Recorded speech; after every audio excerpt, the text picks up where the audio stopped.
Сүйінші көрермендер, Мұса ұлымыз Роза мен тойға қызу дайындық үстінде. Мұса мен Роза ерекше фотосессия жасады.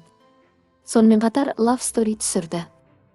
Еске салайық, Мұса бұған дейін бұрын соңды осындай ерекше романтикаға толы фотосессия жасамаған болатын. Роза әлеуметтік желідегі парақшасында Мұсамен түскен суреттерін жариялады. Желі қолданушылары Розаға бақыт тілеп жарыса жазды.